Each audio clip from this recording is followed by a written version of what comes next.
Welcome to जिज्ञासु online classes. आज का टॉपिक है टू डायमेंशनल मोशंस। उसको स्टार्ट करने से पहले एक सिचुएशन देते हैं जिसमें एक पार्टिकल का पोजीशन वेक्टर दिया हुआ है r equals to 3ti plus 4t² j plus 5k। अब इस पोजीशन वेक्टर से को देख करके, पोजीशन वेक्टर होता क्या है, किसी पार्टिकल के पोजीशन को बताए एनी टाइम t। तो जैसा कि आपको दिखाई दे रहा है, ये कोई पार्टिकल है जिसका position vector r equal to 3ti plus 4t² j plus 5k cap दे रखा है। अब आपने ये आइडेंटिफाई करना है कि पार्टिकल का जो मोशन है वो 1 डायमेंशनल है, 2 डायमेंशनल है एंड 3 डायमेंशनल। इनमें से कौन सा है? तो अलग अलग बच्चों के अलग अलग आंसर्स होंगे। इसका आंसर मैं बताता हूँ। अगर आप ध्यान से देखोगे तो ये पार्टिकल का वो जो पोजीशन वेक्टर है उसका एक्स कोऑर्डिनेट कितना है? 3t। आई का कोफिशिएंट एक्स कोऑर्डिनेट होता है। जे का कोफिशिएंट वाई कोऑर्डिनेट कितना है? 4t² एंड के का कोफिशिएंट जेड कोऑर्डिनेट 5। तो किसी पार्टिकल के पोजीशन को रिप्रेजेंट करने वाला जो 3 कोऑर्डिनेट है, एक्स कोऑर्डिनेट, वाई कोऑर्डिनेट और जेड कोऑर्डिनेट, इसमें से एक्स और वाई कोऑर्डिनेट वेरिएबल है, टाइम के साथ वेरी कर रहा है, चेंज हो रहा है, लेकिन जेड कोऑर्डिनेट कांस्टेंट है।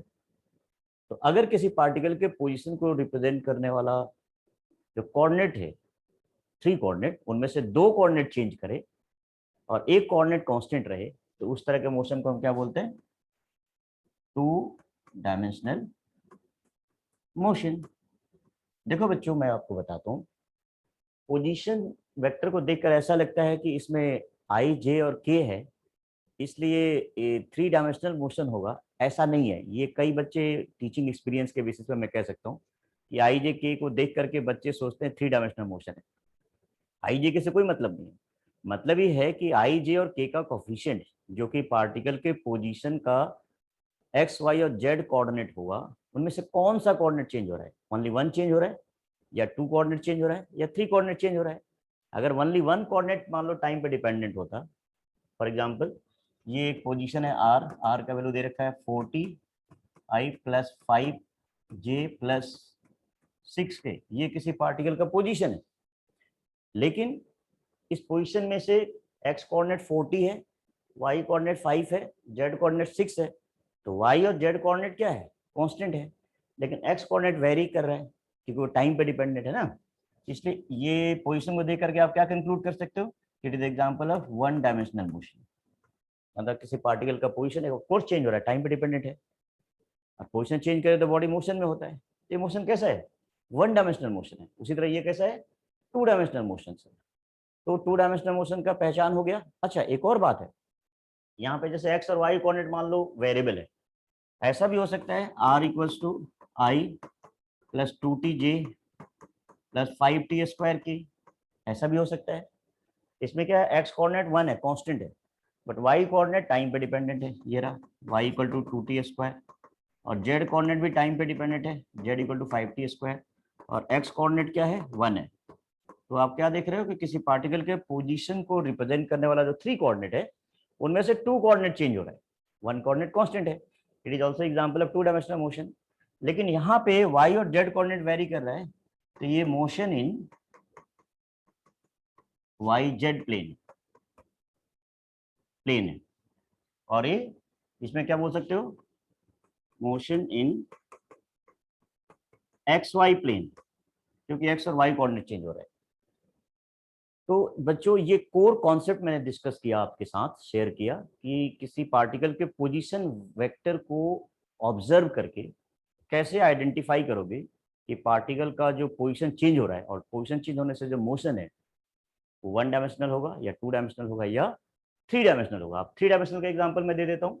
मान लो किसी पार्टिकल का पोजीशन आर का वैल्यू दे रखा है, r equal to i t i cap plus 2t² j cap plus 5t k cap, मान लो ऐसे। तो इसमें साफ साफ दिखाई दे रहा है कि इसका एक्स कोऑर्डिनेट t है, वाई कोऑर्डिनेट 2t² है, एंड जेड कोऑर्डिनेट 5t है। तो एक्स कोऑर्डिनेट, वाई कोऑर्डिनेट और जेड कोऑर्डिनेट तीनों ही टाइम पे डिपेंडेंट है, तीनों कोऑर्डिनेट चेंज हो रहा है, तो इसका मोशन कैसा होगा? 3 डायमेंशनल मोशन होगा। तो ये था कोर कॉन्सेप्ट। दूसरी बात मैं आपको बता देना चाहूंगा, बेसिकली बिना पोजीशन वेक्टर देख करके अगर आप पाथ के थ्रू आइडेंटिफाई करना चाहते हो कि मोशन 1 डायमेंशनल है या 2 डायमेंशनल या 3 डायमेंशनल, तो उसको रिकॉल कर लेता हूं। मोशन का डिटर्मिनेशन करना है। मोशन में क्या होता है? ऑब्जेक्ट पाथ ट्रेवल करता है और पोजीशन में भी चेंज आता है। तो पाथ या तो स्ट्रेट लाइन होगा, स्ट्रेट लाइन, या कर्व पाथ होगा। ठीक है, कर्व पाथ होगा। अगर स्ट्रेट लाइन पाथ है तो कंफर्म 1 डायमेंशनल मोशन है, और कर्व पाथ है तो confirm 2 dimensional motion and 3 dimensional motion दोनों हो सकता है। ध्यान देना कि पाथ स्ट्रेट लाइन है तो स्ट्रेट लाइन के 3 कंडीशन होते हैं, हॉरिजॉन्टल भी हो सकता है, वर्टिकल भी हो सकता है, या इवन इंक्लाइन भी हो सकता है। पाथ स्ट्रेट लाइन है ना, 1 डायमेंशनल मोशन होगा। अब आप बोलोगे कि सर ये इंक्लाइन प्लेन में या इंक्लाइन स्ट्रेट लाइन इंक्लाइंड हो तो इसमें तो हो सकता है कि x coordinate, y coordinate, z coordinate भी चेंज करे। तो उसका आंसर ये है कि कोई जरूरी थोड़ी है कि मैं एक्स एक्सिस हॉरिजॉन्टल लूंगा, मैं इसी लाइन के लॉन्ग एक्स एक्सिस ले लूँ तो फिर क्या होगा? अगर इसी लाइन के लॉन्ग एक्सिस ले लूँ, इसके परपेंडिकुलर वाई एक्सिस ले लूँ, इसके परपेंडिकुलर जेड एक्सिस ले लूँ, तो फिर ओनली एक्स कोऑर्डिनेट तो चेंज हुआ, बेशक स्ट्रेट लाइन पाथ इंक्लाइन हो। तो समझ गए होगे, पाथ अगर स्ट्रेट लाइन है तो 1 डायमेंशनल मोशन, पाथ अगर कर्व लाइन है तो 2 dimensional motion and 3 dimensional motion दोनों पॉसिबिलिटी है। फिर उसमें डिफरेंशिएट कैसे करेंगे? अगर कर्व लाइन कोप्लेनर है, कर्व लाइन के जितने पॉइंट्स है और line same plane, mean curve lines line are curve lines are coplanar, coplanar, एक ही प्लेन में हो।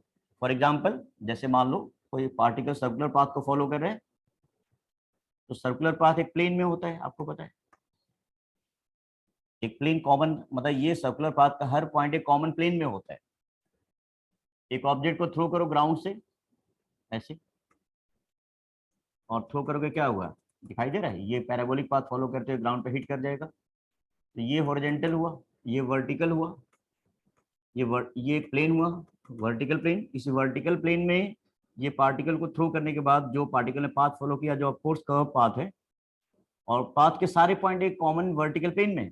उसी तरह सर्कुलर मोशन में कोई ऑब्जेक्ट ट्रेवल करता है तो इस पाथ पे जितने भी पॉइंट्स है वो एक कर्व लाइन बना रहे हैं या कर्व पाथ पे है, और सारे के सारे पॉइंट्स ऑन सर्कुलर पाथ एक कॉमन प्लेन में है।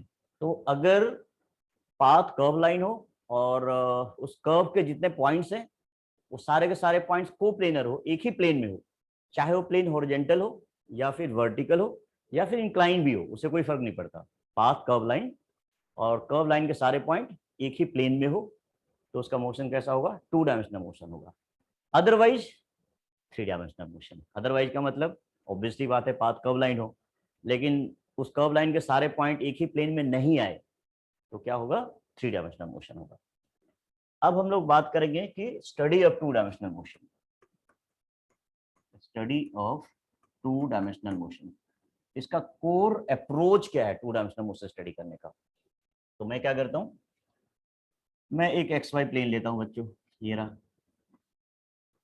मान लो कोई ऑब्जेक्ट एक्स वाई प्लेन में मूव कर रहा है। अभी थोड़ी देर पहले बताया था कि 2 डायमेंशनल मोशन में पाथ कर्व लाइन होता है और एक प्लेन में होता है, कर्व लाइन के सारे पॉइंट एक कॉमन प्लेन में होते हैं। तो मैं एक्स वाई प्लेन में मान लो कोई ऑब्जेक्ट ट्रेवल करना शुरू कर दिया, सपोज करो ऑरिजिन से चला और ऐसे पाथ जा रहा है, लाइक किसी समय पार्टिकल एक पी पॉइंट से पास हो रहा है, पी पॉइंट का एक्स कोऑर्डिनेट एक्स है, वाई कोऑर्डिनेट वाई है। तो इसका पोजीशन वेक्टर जो आर होगा, आर का वैल्यू क्या लिख सकते हो? X i plus y J. Listen, particle अगर इस पाथ को फॉलो कर रहा है, कर्व लाइन पाथ को फॉलो कर रहा है, और एक्स वाई प्लेन में मूव कर रहा है, तो फिर तो एक्स कोऑर्डिनेट भी टाइम के साथ वेरी करना चाहिए, x should be function of time, and y coordinate भी टाइम के साथ वेरी करना चाहिए, y should be function of time. For example x 2t भी हो सकता है, एक्स 3t² भी हो सकता है, कुल मिला के एक्स टाइम के साथ वेरी करना चाहिए। तो इस तरह से वाई कोऑर्डिनेट भी टाइम के साथ वेरी करना चाहिए बच्चों, y the function of time, मतलब टाइम जैसे चेंज करेगा वाई कोऑर्डिनेट भी चेंज करेगा। एनीवे, तो instantaneous position of particle r equal to, मैंने ले लिया x i plus y j, 2 dimensional motion में कोई पार्टिकल मूव कर रहा है और उसका position any time r equal to x i plus y j, x और वाई वेरिएबल है।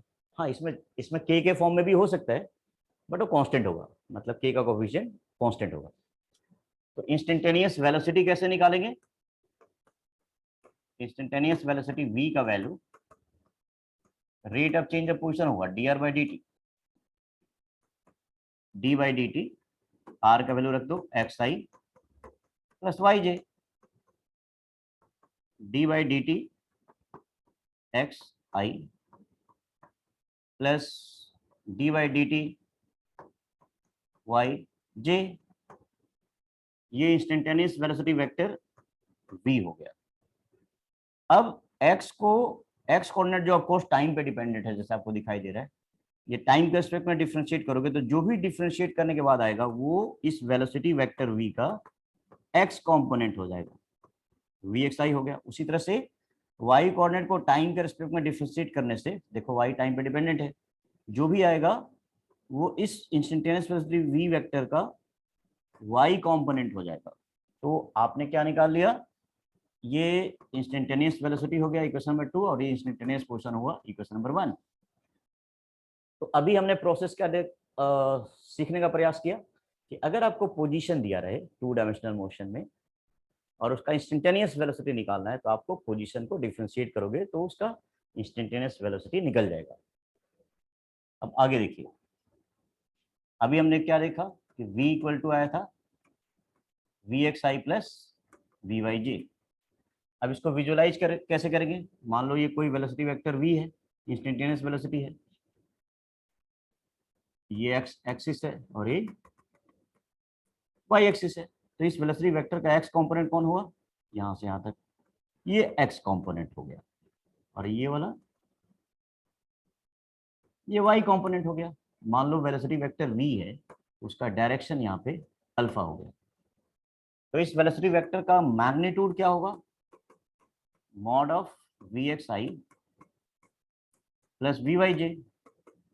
आप वेक्टर के बारे में आइडिया होगा आपको, कोई वेक्टर आई जे के फॉर्म में दिया होता है तो उसका मैग्नीट्यूड कैसे निकालेंगे?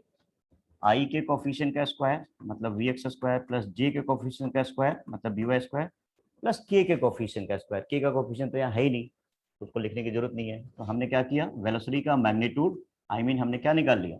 स्पीड निकाल लिया। ये v क्या था? इंस्टेंटेनियस वेलोसिटी था। आप स्पीड बोलो या वेलोसिटी का मैग्नीट्यूड बोलो, कोई इशू नहीं है। ये इंस्टेंटेनियस वेलोसिटी का मैग्नीट्यूड या स्पीड आ गया। अब डायरेक्शन ऑफ वेलोसिटी कैसे आएगा? डायरेक्शन ऑफ वेलोसिटी जैसे डायग्राम में दिखाई दे रहा है, अगर वेलोसिटी एक्स एक्सिस के साथ अल्फा एंगल बना रहा है तो tan अल्फा कितना हो जाएगा? ये देखो, ये परपेंडिकुलर है, ये इसके ये वी वाई है ना, तो ये भी वी वाई होगा, और ये वी एक्स है, तो tan alpha v y by v x. तो बच्चों मैंने क्या सिखाया कि अगर पोजीशन दिया रहे, कोई ऑब्जेक्ट अगर 2 डायमेंशनल मोशन में है तो उसका इंस्टेंटेनियस वेलोसिटी निकाल लिया, उस इंस्टेंटेनियस वेलोसिटी का मैग्नीट्यूड निकाल लिया, और उस इंस्टेंटेनियस वेलोसिटी का डायरेक्शंस निकाल लिया। अब अगला कॉन्सेप्ट है कि अगर हमें एक्सेलरेशन निकालना हो तो कैसे निकालेंगे? तो इंस्टेंटेनियस एक्सेलरेशन, इंस्टेंटेनियस एक्सेलरेशन, ये देखिए acceleration equals to rate of change of velocity dv by dt। d के बाई dt, v का वैल्यू है vxi प्लस vyj, ये रहा। तो dvx d by dt v x i plus D by D T v y j. ये rate of change of velocity along x axis, acceleration along x axis, ये similarly acceleration along y axis, और ये acceleration vector हुआ। तो जैसा आप देख पा रहे हो कि जो इंस्टेंटेनियस एक्सेलरेशन आया, उस एक्सेलरेशन वेक्टर का ये ए एक्स क्या है, एक्स कंपोनेंट है, और ए वाई क्या है, वाई कंपोनेंट है। तो उसको हम कैसे दिखा सकते हैं? मान लो ये एक्सेलरेशन वेक्टर है, ये वेक्टर ए हो गया, ये एक्स एक्सिस हुआ, ये वाई एक्सिस हुआ, और ए को रिजॉल्व करोगे तो रिजॉल्व करने से ये जो आया एक्स कंपोनेंट ऑफ एक्सेलरेशन का एक्स कंपोनेंट हुआ, और वाई एक्सिस पे ये वाला जो आया वो एक्सेलरेशन का वाई कंपोनेंट हुआ। अगर एक्सेलरेशन का डायरेक्शन अगर बीटा है तो पहले हम एक्सेलरेशन का मैग्नीट्यूड निकालना चाहेंगे। तो magnitude of acceleration mod of A क्या होगा, mod of A x i plus A y j, this is exactly equal to under root A x square plus A y square. And direction of acceleration, direction of acceleration ये कैसे निकलेगा, tan beta equal to, ये भी ए Y होगा बच्चों, law of parallelogram से, ए y divided by A x. एक बार आराम से देख लीजिए हमने इंस्टेंटेनियस एक्सेलरेशन कैसे निकाला। इंस्टेंटेनियस वेलोसिटी को डिफरेंशिएट किया, डिफरेंशिएट करने में जो रिजल्ट आया उसमें acceleration vector a x i plus A y j के फॉर्म में आया। ए एक्स कैसे आया, एक्स कॉम्पोनेंट ऑफ वेलोसिटी को डिफरेंशिएट करने से। ए वाई कैसे आया, वाई कॉम्पोनेंट ऑफ वेलोसिटी को डिफरेंशिएट करने से। तो ओवरऑल ए एक्स और ए वाई, वेक्टर ए जो इंस्टेंटेनियस एक्सेलरेशन वेक्टर है उसका एक्स और वाई कॉम्पोनेंट है। अब उसका मैग्नीट्यूड कैसे आया, जैसे आपको दिखाई दे रहा है, और डायरेक्शन कैसे आया, डायग्राम के अकॉर्डिंग यूज किया। ये एक्सेलरेशन वेक्टर है, ए एक्स है, ए वाई है, तो tan beta a y upon a x. अब ये जो मैंने क्वेश्चंस, ये जो मैंने आपको कॉन्सेप्ट दिया उस पर बेस्ड एक एनसीईआरटी का न्यूमेरिकल ले लेते हैं। मान लो किसी पार्टिकल का जो पोजीशन है ये 3ti plus 2t square j plus 5k, r equal to 3ti plus 2t square j plus 5k। ये एनसीईआरटी का क्वेश्चन है बच्चों, सॉल्व क्वेश्चन। आपको निकालना है any time t velocity and acceleration, instantaneous velocity and instantaneous acceleration, पहला point. दूसरा speed at t equal to 1 second, तो डिटरमाइन करना है number 1 instantaneous velocity, number 2 instantaneous acceleration, number 3 magnitude of velocity और speed at t equal to 1 second. जो मैंने concept दिया अभी, उस कॉन्सेप्ट को प्रैक्टिकली कैसे अप्लाई करेंगे उस पर आ रहा है। इसका सॉल्यूशन है position r equal to 3ti plus 2t square j plus 5k। therefore instantaneous velocity v equals to dr upon dt, d by dt, r का वैल्यू कितना है 3ti plus 2t square j plus 5k, d by dt 3ti हो गया, d by dt 2t square j हो गया plus d by dt 5k हो गया। तो बच्चों 3t को डिफरेंशिएट करोगे t के रिस्पेक्ट में तो क्या होगा, t का डिफरेंशिएशन t के रिस्पेक्ट में 1 आएगा, तो 3 इंटू 1 आई कैप आ गया। पूरी तरह से ये 2 कांस्टेंट बाहर चला गया, टी स्क्वायर का डिफरेंशिएशन t के रिस्पेक्ट में कितना हो जाएगा 2t j कैप, और 5 कांस्टेंट है, कांस्टेंट का डिफरेंशिएशन t के रिस्पेक्ट में क्या होगा 0, क्योंकि टाइम पे डिपेंडेंट ही नहीं है ना, और आपने पढ़ा होगा तो कांस्टेंट का डिफरेंशिएशन 0 होता है। देखो अगर कई ऐसे स्टूडेंट जो बीच में देख रहे होंगे इस वीडियो को और उनको डिफरेंशिएशन नहीं पता है, तो आपको एक बार बेसिक डिफरेंशिएशन पढ़ना पड़ेगा। अब यहाँ मैं डिफरेंशिएशन तो बता नहीं सकता, लेकिन आप मेरे डिफरेंशिएशन या मैथमेटिकल जो टूल्स होते हैं फिजिक्स पढ़ने से पहले, उसका एक अलग से वीडियो है, और उसको आप लिंक में देख सकते हो। तो आ जाओ इस पे। मैं मान के चलता हूँ कि आपको डिफरेंशिएशन का बेसिक नॉलेज है, और उसी बेसिस पे मैं बोल सकता हूँ कि टी का डिफरेंशिएशन टी के रिस्पेक्ट में 1 हो गया, एंड टी स्क्वायर का डिफरेंशिएशन टी के रिस्पेक्ट में 2t हो गया। तो ये रिजल्ट कितना आ गया, 3i प्लस 4tj। बच्चों ये आ गया आपका इंस्टेंटेनियस वेलोसिटी v।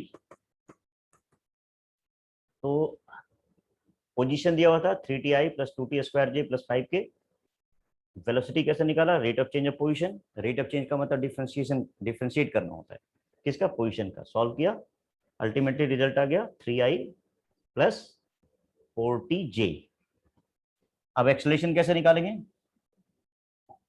तो acceleration a equal to rate of change of velocity dv by dt। d by dt velocity कितना था, ये देखिए 3i plus 4tj, 3i plus 4tj, 3i plus 4tj। ये एक्सेलरेशन, सॉरी ये वेलोसिटी है। और acceleration निकालेंगे कैसे, वेलोसिटी को डिफरेंशिएट करके। एक बार फिर से देख लीजिए, 3i प्लस 4tj वेलोसिटी था ना, यहाँ पे निकाला था, इसी को डिफरेंशिएट करेंगे। तो इस वेलोसिटी को हम डिफरेंशिएट करने जा रहे हैं, क्या करने के लिए, एक्सेलरेशन निकालने के लिए। D by D T 3i plus D by D T 4tj, 40j। Okay, एक मिनट बच्चों, ये 2 बार हो गया है, जस्ट मिनट, इसको रिमूव कर देते हैं। ओके, चलो 40j। ओके, ये हो गया। तो ये एक्सेलरेशन आ गया। तो देखो 3 कांस्टेंट है, कांस्टेंट का डिफरेंशिएशन टाइम के रिस्पेक्ट में 0 होता है, और 4 कांस्टेंट है, टी का डिफरेंशिएशन टी के रिस्पेक्ट में 1 होता है। तो इस तरह से एक्सेलरेशन का वैल्यू कितना हुआ, 4j। अब आप गौर से देखिए, पोजीशन दिया हुआ था 3ti plus 2t square j plus 5k। इस पोजीशन को देख करके कह सकते हो कि इस पोजीशन वेक्टर से एक्स और वाई कोऑर्डिनेट है, और टाइम पे डिपेंड करता है, मतलब टाइम के साथ वेरी कर रहा है। जेड कोऑर्डिनेट कांस्टेंट है, 2 डायमेंशनल मोशन है। इंस्टेंटेनियस वेलोसिटी कैसे आता है, rate of change. Rate of change means differentiation किसका, पोजीशन का। हमने डिफरेंशिएट किया, ये आपको कितना आ गया, 3i प्लस 4tj। फिर हमें अगर एक्सेलरेशन निकालना है, तो जो वेलोसिटी आया था उसको डिफरेंशिएट किया, और एक्सेलरेशन 4j आ रहा है। क्या एक्सेलरेशन टाइम पे डिपेंड कर रहा है, तो ऐसा यहाँ तो दिख रहा है, नहीं बिल्कुल नहीं डिपेंड कर रहा है। तो अगर एक्सेलरेशन कांस्टेंट रहे, कांस्टेंट का मतलब एक्सेलरेशन का मैग्नीट्यूड भी कांस्टेंट रहे और डायरेक्शन भी कांस्टेंट रहे, तो उसे यूनिफॉर्म एक्सेलरेशन बोलते हैं। Uniform acceleration means acceleration having constant magnitude and constant direction. ये रहा। अब इस एक्सेलरेशन का मैग्नीट्यूड कितना है, 4 है, और डायरेक्शन किधर है, पॉजिटिव वाई डायरेक्शन में। ये कांस्टेंट एक्सेलरेशन है। फिर नेक्स्ट क्वेश्चन हमारा क्या था, कि स्पीड निकालना है किस समय, 1 सेकेंड पे, मतलब मैग्नीट्यूड ऑफ वेलोसिटी निकालना है। तो वेलोसिटी का वैल्यू कितना दिया हुआ है, इंस्टेंटेनियस वेलोसिटी आप देख लो, ये रहा 3i प्लस 4tj। तो किस समय में मैग्नीट्यूड ऑफ वेलोसिटी निकालना है, जब टाइम 1 सेकेंड हो। तो टाइम मैंने at time t equal to 1 second, velocity का वैल्यू हो गया 3i प्लस 4 इंटू 1j, मतलब 3i प्लस 4j। ये इंस्टेंटेनियस वेलोसिटी हो गया। अब इसका मैग्नीट्यूड क्या होगा, ये mod of v means mod of 3i plus 4j, ये अंडर रूट 3 का स्क्वायर प्लस 4 का स्क्वायर, ये अंडर रूट 25 हो गया बच्चों, 5 मीटर पर सेकेंड। और डायरेक्शन कैसे आएगा, ये वेलोसिटी वेक्टर है, मान लो v है, इसका x कंपोनेंट, ये y कंपोनेंट हो गया बच्चों। तो जैसा आपको दिखाई दे रहा है कि x कंपोनेंट कितना है, 3i है, ये रहा ना, और y कंपोनेंट कितना है, 4j है। ये वेलोसिटी वेक्टर v है, ये एंगल अल्फा बना रहा है, तो ये भी कितना हो गया, 4j। तो tan अल्फा क्या लिख सकते हैं, tan अल्फा 4/3। tan अल्फा 4/3 हो तो अल्फा को tan इनवर्स के फॉर्म में लिख सकते हैं, alpha equal to tan inverse 4/3। या एक टेक्निक में बता देता हूं बच्चों, कोई राइट एंगल ट्रायंगल है, उसका परपेंडिकुलर 3 है, बेस 4 है, हाइपोटेनस 5 है, तो ध्यान देना ये पाइथागोरस ट्रॉयड बोलते हैं, जिसमें 3 के सामने वाला एंगल 37 होता है लगभग अप्रोक्सीमेटली, और ये कितना होता है 90 माइनस 37 53। तो यहाँ tan अल्फा 4/3 है, तो अगर मैं tan 37 लेता हूँ तो 3/4 आ रहा है ना, और tan 53 लेता हूँ तो 4/3 आ रहा है। इसका मतलब tan अल्फा अगर 4/3 है तो tan अल्फा इक्वल टू, देखो tan 53, कैसे tan 53 दिखाई दे रहा है 4/3, तो अल्फा का वैल्यू कितना हुआ 53 डिग्री, 53 डिग्री डायरेक्शन आ गया। तो अब बच्चों हमने आपको फाइनली ये सिखाया कि अगर किसी पार्टिकल का पोजीशन दिया हो तो उस पोजीशन को देख करके हम पता लगा सकते हैं कि उसका मोशन 1 डायमेंशनल होगा, 2 डायमेंशनल या 3 डायमेंशनल होगा। दूसरा मैंने बताया कि पोजीशन अगर पता है आपको तो आप इंस्टेंटेनियस वेलोसिटी कैसे निकाल सकते हो डिफरेंशिएट करके पोजीशन को, और एक्सेलरेशन कैसे निकाल सकते हो वेलोसिटी को डिफरेंशिएट करके। इंस्टेंटेनियस वेलोसिटी और इंस्टेंटेनियस एक्सेलरेशन का मतलब ये हुआ कि वेलोसिटी या एक्सेलरेशन टाइम पे डिपेंडेंट है, और वो वेलोसिटी और एक्सेलरेशन का टाइम पे डिपेंडेंट इक्वेशंस आया एक तरह से। अब उसमें टाइम का वैल्यू रखोगे तो वेलोसिटी का मैग्नीट्यूड और डायरेक्शन दोनों निकल सकता है एक पर्टिकुलर पॉइंट ऑफ टाइम पे, और टाइम का वैल्यू रखोगे तो एक्सेलरेशन का मैग्नीट्यूड और डायरेक्शन दोनों ही निकल सकता है, जैसे मैंने इस क्वेश्चन में करा है। अब अगला जो मेरा अप्रोच है बच्चों वो है कि 2 डायमेंशनल मोशन ही है लेकिन उसका एक्सेलरेशन कांस्टेंट है मतलब यूनिफॉर्म एक्सेलरेशन है। तो 2 dimensional motion with uniform acceleration, 2 dimensional motion with uniform acceleration. Suppose करो बच्चों ये XY प्लेन है, इसमें कोई ऑब्जेक्ट जो है ओरिजिन से स्टार्ट किया और इस पाथ ऐसे जा रहा है। ये आप कह सकते हो कि पाथ का लोग जा रहा है। Okay okay, clear. सपोज करो ओरिजिन से स्टार्ट किया तो इस समय इसका जो इनिशियल वेलोसिटी u गिवन है, और किसी भी टाइम t पे इसका इंस्टेंटेनियस वेलोसिटी v गिवन है, और इस समय इसका पोजीशन कितना है, y कोऑर्डिनेट y है और x कोऑर्डिनेट x है। या यूं कहे कि इसका पोजीशन वेक्टर जो r है, ये r का वैल्यू कितना हो जाएगा xi plus y z. Start कहाँ से कर रहा है ऑरिजिन से 0 0 से, टाइम यहाँ 0 है, इनिशियल वेलोसिटी u है, कब पाथ कलम जा रहा है एट एनी टाइम t, किसी समय पार्टिकल p पे पहुंच गया,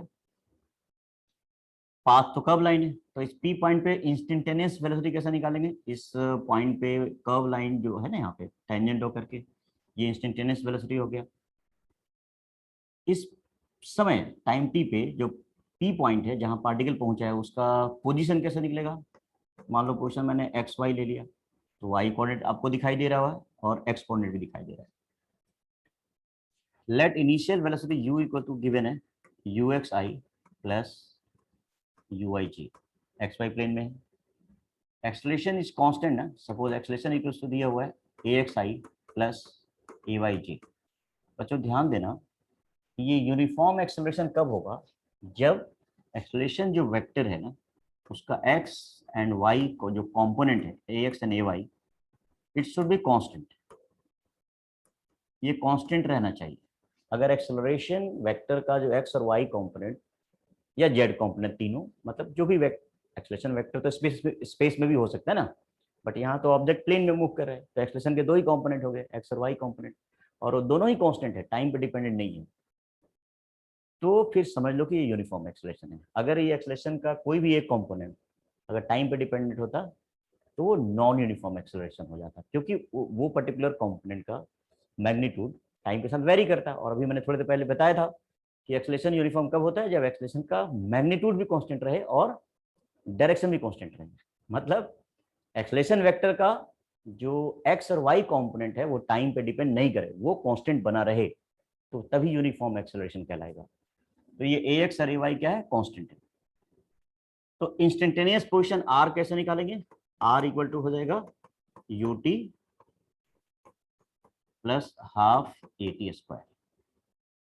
बच्चों इनिशियल पोजीशन ओरिजिन पे है ना, तो ये जो इंस्टेंटेनियस पोजीशन है यही डिस्प्लेसमेंट भी हो जाता है। क्यों, final position minus initial position displacement होता है, और इनिशियल पोजीशन ओरिजिन पे है ना, तो ये जो इंस्टेंटेनियस पोजीशन है दिस इज आल्सो डिस्प्लेसमेंट। तो आर जो कि इंस्टेंटेनियस पोजीशन है पार्टिकल का, उसका एक्स और वाई कोऑर्डिनेट एक्स वाई है, तो आर को आप क्या लिख सकते हो, x i plus y j. U को क्या लिख सकते हो, u x i plus u i j, तो गिवन होगा इनिशियल वेलोसिटी है, into t plus half a x i plus A y j into t square. ये हो जाएगा x i plus y j equal to u x t plus half a x t square. ये i cap हो गया, खुद देखो यहाँ i का coefficient u x into t है, और यहाँ आई का coefficient half a x into t square है। Similarly u i t plus half a y t square j cap है, जे कैफ। तो दोनों साइड अगर आई के कोफिशिएंट को कंपैरिजन करेंगे तो एक्स का वैल्यू कितना आ गया, u x t plus half x t square, and y coordinate कितना हो गया, u i t plus half a y t square. और of course position vector r का वैल्यू कितना हो गया, x i plus y j. तो ये इंस्टेंटेनियस पोजीशन आ गया, x i plus y j, या इनिशियल पोजीशन अगर ओरिजिन पे है तो ये डिस्प्लेसमेंट भी आ गया, एनी टाइम टी डिस्प्लेसमेंट कितना होगा, r equal to x i plus y j, जहाँ पे एक्स कैसे आया, u x t plus half x t square करके, और y u i t plus half u i t square करके, या डायरेक्टली यू एक्स और यू आई आपको पता है ना, हमें पता है, देखो ना ये रहा, ये रहा दिया होगा, और acceleration a x plus y दिया है, ये तो गिवन है ना बेटा, this are the given quantity. तो यू एक्स यू आई और ए एक्स ए वाई का यूज करके हम एनी टाइम पोजीशन निकाल सकते हैं, और position r equal to x i plus y j हो गया, जहां पे एक्स कैसे निकलेगा, ये रहा u x t plus half a x t square, और वाई कैसे निकलेगा, u i t plus half a y t square. अब बच्चों पोजीशन तो निकल गया, इंस्टेंटेनियस वेलोसिटी कैसे निकालेंगे, इंस्टेंटेनियस वेलोसिटी v, तो v का वैल्यू क्या हो जाएगा, u प्लस ए टी, क्योंकि एक्सेलरेशन यूनिफॉर्म है ना, तो इक्वेशन ऑफ मोशन अप्लाई कर सकते हैं यूनिफॉर्म एक्सेलरेशन का। तो u हो गया आपका u x i plus u i j, और a कितना हो गया, a x i plus A y j into T.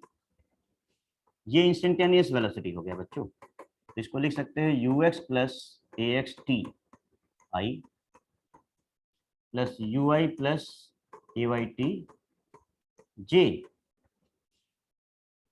अब आप कह सकते हो कि ये जो आया ना, ये आई का कोफिशिएंट है, ये जो point u i plus A y t j का कोफिशिएंट है, मतलब वी को आप लिख सकते हो v x i plus v y j, where v x is nothing but ux plus axt and vy is nothing but ui plus ayt। इस vector velocity vector को कैसे दिखाएंगे, ये देखिए ध्यान से देखिए, ये वेलोसिटी वेक्टर v हो गया, ये इसका x कंपोनेंट vx हो गया, इसका y कंपोनेंट vy हो गया, ये रहा y कंपोनेंट, और ये इंस्टेंटेनियस वेलोसिटी वेक्टर है और इसका डायरेक्शन मान लो अल्फा है, ये भी vy होगा बच्चों। तो tan अल्फा कितना होया, vy upon vx, v y और वी एक्स आपको दिया हुआ है, कितना दिया हुआ है, v x equal to u x plus a x t and v y equal to u y plus A y t. U x और u y, a x and a y मैंने पहले ही से दे रखा है। तो एट एनी टाइम टी आप इंस्टेंटेनियस वेलोसिटी वेक्टर निकाल सकते हो इस फॉर्मूला से, और उसका मैग्नीट्यूड भी निकाल सकते हो, डायरेक्शन भी निकाल सकते हो। मैंने डायरेक्शन तो दिखा दिया, मैग्नीट्यूड तो बड़ा सिंपल है।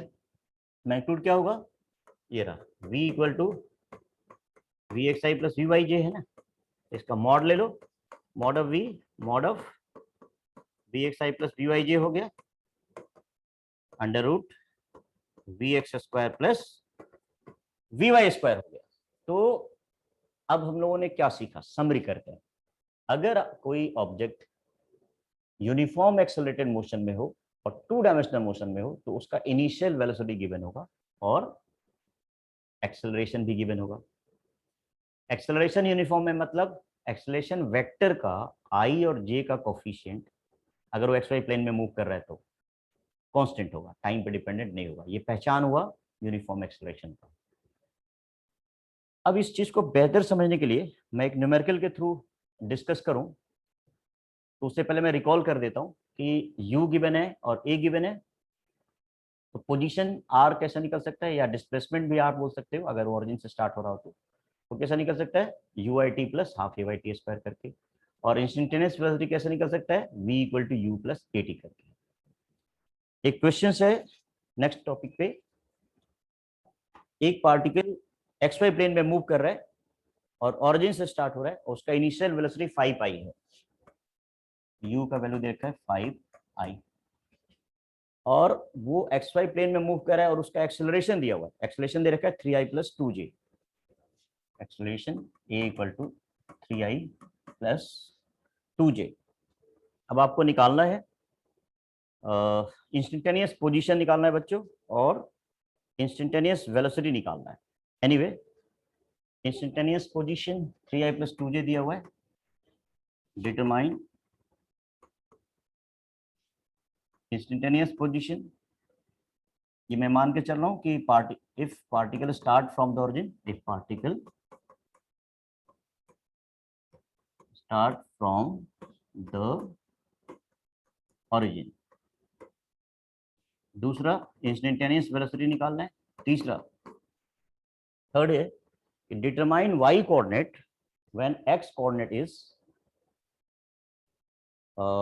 एनसीईआरटी का क्वेश्चन है बच्चों, determine y coordinate when x coordinate is 84, determine y when x coordinate is 84।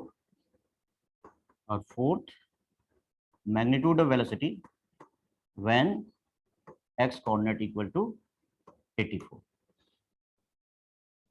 Question एक बार फिर से मैं रिकॉल कर लेता हूँ कि एक ऑब्जेक्ट एक्स वाई प्लेन में मूव कर रहा है, इसका इनिशियल वेलोसिटी 5 आई गिवन है और acceleration 3 i plus 2 J given है। एक्सेलरेशन का जो आई और जे का कोफिशिएंट 3 और 2 है, जो टाइम पे डिपेंड नहीं कर रहा है, मतलब कांस्टेंट हो गया, तो इसका मतलब एक्सेलरेशन कैसा हुआ, यूनिफॉर्म एक्सेलरेशन। अगर एक्सेलरेशन का आई और जे का कोफिशिएंट टाइम पे डिपेंड करता है तो क्या होता है, non uniform acceleration. Initial velocity 5 आई है, तो चलो पहले पोजीशन की बात कर रहे हैं या डिस्प्लेसमेंट की बात करें, तो instantaneous position r equal to u t plus half a t square. u का वैल्यू कितना है 5 पाई और a का वैल्यू 3 प्लस 2 जे, तो u का वैल्यू है 5 i into t plus half, a का वैल्यू कितना 3 i plus 2 j, 3 i plus 2 j into t square. तो इसको सिंप्लीफाई करो तो 5 t i plus 3 by 2 t square i plus t square j, 2 से 2 डिवाइड हो जाएगा बच्चों। ये आपका इंस्टेंटेनियस पोजीशन हो गया, या आर का वैल्यू लिख सकते हो 5t plus 5ti plus 3/2 t square, ये भी आई हो गया, मतलब आई आप कॉमन ले लो यहाँ पे। एक मिनट बच्चों, सॉरी, चलो एक बार मैं फिर से कर लेता हूँ। हम लोगों ने इनिशियल वेलोसिटी और एक्सेलरेशन दिया हुआ था, हमें पोजीशन निकालना था। Position r equals to ut plus half at square, u given है पाई पाई u 5 i t plus half, acceleration given कितना है एक बार देख लेते हैं, 3i plus 2j, 3i plus 2j into t square. तो एनीवे ये टी स्क्वायर दिया हुआ है, अब इसको सिंप्लीफाई कर लें। r equals to 5i plus 3/2 t square i plus t square j, r equals to 5, बच्चों यहाँ t भी आएगा, ओके। तो 5t plus 3/2 t square i plus t square j। ये जो पोजीशन आया इसको आप लिख सकते हो xi प्लस yj के फॉर्म में।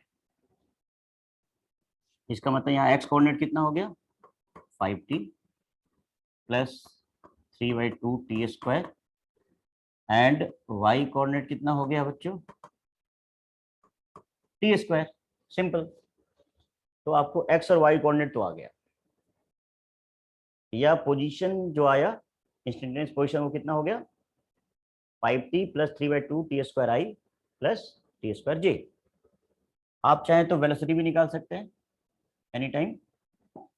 वेलोसिटी v का वैल्यू क्या होता है u plus at।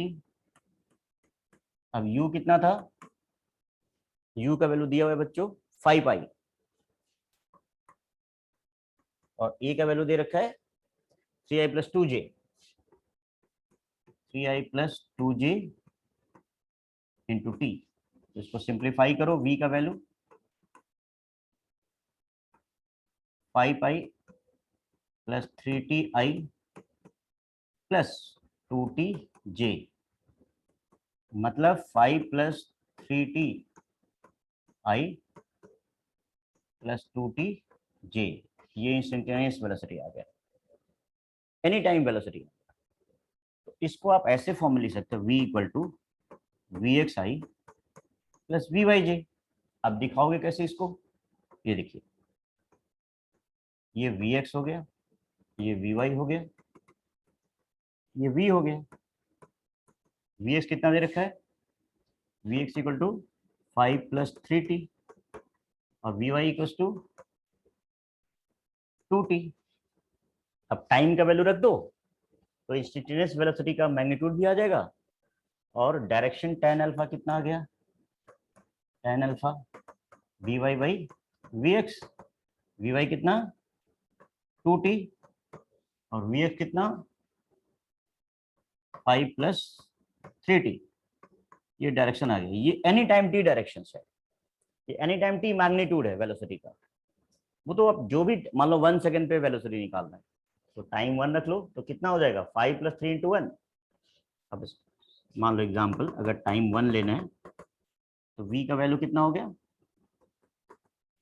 5 plus 3 into 1 I cap plus 2 into 1 J cap, मतलब 8i प्लस 2j। ये वेलोसिटी वेक्टर आ गया, और डायरेक्शन कैसे आएगा इसका tan alpha 2 into 1 upon 5 plus 3 into 1। तो बच्चों ये इंस्टेंटेनियस वेलोसिटी आ गया, और उसका ये magnitude any time t, for example मैंने 1 सेकंड निकाला और उसका डायरेक्शन आ गया। अब मेरा जो नेक्स्ट क्वेश्चन था कि what is the y coordinate when x coordinate is कितना 84। तो x coordinate equal to 84 given है, उस समय y कोऑर्डिनेट का वैल्यू निकालना। ध्यान दीजिए x कोऑर्डिनेट कितना आया था, आप देख लो x कोऑर्डिनेट आया था ये रहा 5t प्लस 3/2 टी स्क्वायर। अब x coordinate equal to 5t plus 3/2 t square equal to 84। अब इसको सॉल्व करोगे तो 3t square plus 10t equal to 168 आ गया। 3t² plus 10t minus 168 equal to 0। अब बच्चों इसमें क्या करना होगा आपको फैक्टराइज करना होगा, मिडिल टर्म स्प्लिटिंग। तो इसको क्या करते हैं, 3t² प्लस सॉरी माइनस ले लेते हैं, उस 168 को 3 से मल्टीप्लाई करो, वो तो नेगेटिव में आएगा, मिडिल टर्म स्प्लिटिंग का टर्म आएगा। मैंने स्प्लिट करा हुआ है, इसको मैं 18t ले लेता हूँ, और ये अगर मैं माइनस 18t ले रहा हूँ, यहाँ 10t लाना है, तो क्या करना होगा, प्लस 28t होगा माइनस 168 इक्वल टू 0। तो 3t कॉमन ले लो, t माइनस 6 प्लस 28 कॉमन ले लो, t माइनस 6 आ गया इक्वल टू 0। तो t माइनस 6 यहाँ से कॉमन ले लो, तो 3t plus 28 equal to 0 means t minus 6 equal to 0 लेते हो तो t इक्वल टू 6 आ गया, या यहाँ पे 3t प्लस 28 0 लेते हो तो t इक्वल टू कितना, माइनस 28/3 आ गया। उस समय y कोऑर्डिनेट कितना हो जाएगा, y का कोऑर्डिनेट का मेरे ख्याल से t² वैल्यू आया था, तो t को 6 रख दो, तो y कोऑर्डिनेट कितना हो गया 36। और कह रहा है कि इस समय वेलोसिटी क्या होगा, तो वेलोसिटी के लिए क्या, हमने जो टाइम 1 सेकेंड लिया था ना, आप इसमें टाइम 6 सेकेंड रख दो। तो वेलोसिटी अगर टाइम यहाँ मैं 6 सेकेंड रख देता हूँ, क्योंकि 6 सेकेंड पे x कोऑर्डिनेट 84 आ रहा था, तो वेलोसिटी वेक्टर का वैल्यू कितना हो गया, यहाँ ध्यान दो, 5 प्लस 3 इंटू 6 आई कैप प्लस 2 इंटू 6 ओके जे कैप, ये कितना हो गया 23 आई कैप, और ये 12 जे कैप। तो इसका मैग्नीट्यूड भी निकाल लो, मॉड ऑफ v, ध्यान देना टाइम मैंने 6 सेकेंड रखा है ना, तो 3 इंटू 6 18 प्लस 5 23 आ गया, और 6 इंटू 2 12 आ गया, तो अंडर रूट 23² प्लस 12², और डायरेक्शन tan अल्फा कितना आ जाएगा, vy 12 है, तो ये vy/vx होता है, ये 12/23, ये डायरेक्शन आ गया। इस तरह से बच्चों हम लोगों ने 2 डायमेंशनल मोशन का जो कोर कॉन्सेप्ट है उसको ट्राई किया सीखने का। और इसमें अगर कोई स्पेसिफिक प्रॉब्लम आता है तो आप जो अभी मेरा जो यूट्यूब चैनल है उसके नीचे एक स्पेसिफिक हेल्पलाइन नंबर मिलेगा, उस पर आप क्वेश्चन शेयर कर सकते हो, फीडबैक दे सकते हो। थैंक यू वेरी मच आज के लिए। अब हम लोग अभी नेक्स्ट सेगमेंट में मिलेंगे प्रोजेक्टाइल मोशन का कोर कॉन्सेप्ट लेकर। Thank you.